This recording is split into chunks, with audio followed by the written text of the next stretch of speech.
सगळ्यांना मकर संक्रांतीच्या खूप खूप शुभेच्छा। आज संक्रांतीनिमित्त आमच्याकडे ओवसायला जातात, खूप लोकांकडे जात असतील। सो मी सगळ्यात आधी दुपारी ओवसायला गेले त्यानंतर मंदिरात, त्यानंतर आल्यानंतर हळदी कुंकू करणार होते आज, त्यामुळे ठरवलं की सगळ्या लेडीजला बोलूयात म्हणून मग सगळ्या सोसायटीमधल्या लेडीजला मी इन्व्हाइट केलं।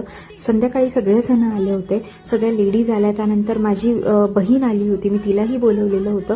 सो खूप आम्ही भेटतच नाही शक्यतो, कारण ऑफिसमुळे वगैरे जमत नाही, त्यामुळे या निमित्ताने सगळ्या लेडीज आलेल्या। सो मस्त गप्पा मारल्या, खूप बराच वेळ छान गप्पा मारल्या, खूप छान वाटत होतं ॲक्च्युली। नंतर बहीण होती, बहिणीसोबत पण मस्त टाइम स्पेंड केला आणि सगळ्यात इम्पॉर्टंट माझी बेस्ट फ्रेंडला मी बोलवलेलं, ती आली होती। तिचं खूप छोटंसं बेबी आहे, ते एवढं असताना ती आलेली माझ्यासाठी वेळात वेळ काढून।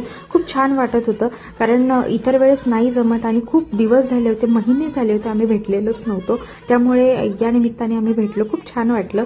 असं मस्त छान मी रेडी झाले होते, हा माझा हळदी कुंकवाचा लुक होता। सो कसा वाटला तुम्हाला मला नक्की सांगा। सो असा होता माझा आजचा दिवस गाईज। सो आजसाठी बाय।